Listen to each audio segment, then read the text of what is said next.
Violence against police officers skyrocketing the last year. More than 300 officers shot, over 60 killed.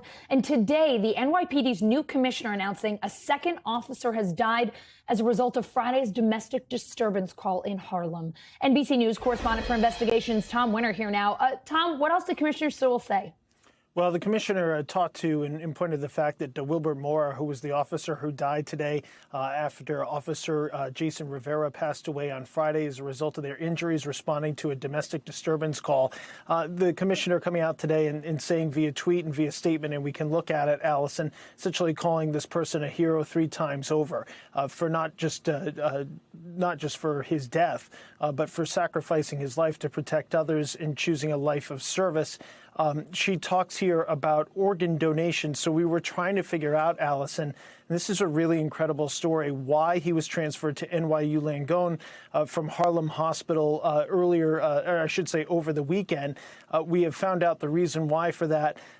He was transported there and surgery began this morning, we are told by a senior law enforcement official, to be able to harvest his organs to be donated to those that need them. So even as this officer was on his way to death, he continued to serve those in New York City. So really an incredible story and an incredibly sad story.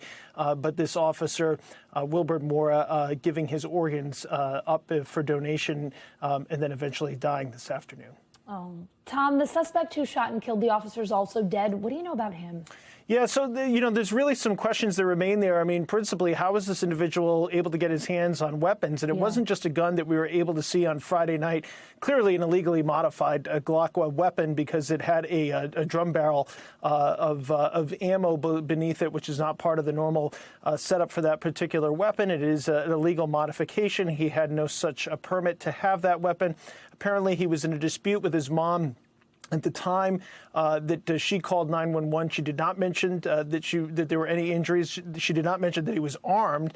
And then at some point, while the officers are there responding to it, McNeil, the suspect, apparently opens fire and obviously ends up now with 2 officers dead as a result. There was also an AR-15 that was found in his room, and that's something that the ATF and NYPD are working together to figure out how he was able to get his hands on that weapon, which is obviously very powerful and potentially very deadly. So still some questions remain about him in his past, Allison.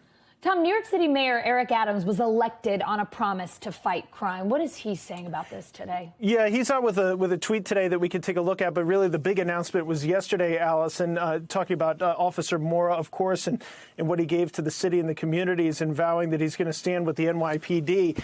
Yesterday, announcing a series of efforts that he says the NYPD, the city and the state, along with federal law enforcement partners, are going to undertake to stop the Iron Highway, if you will, this transport of illegal guns into New York City. 6,000 taken off the street just in the past year.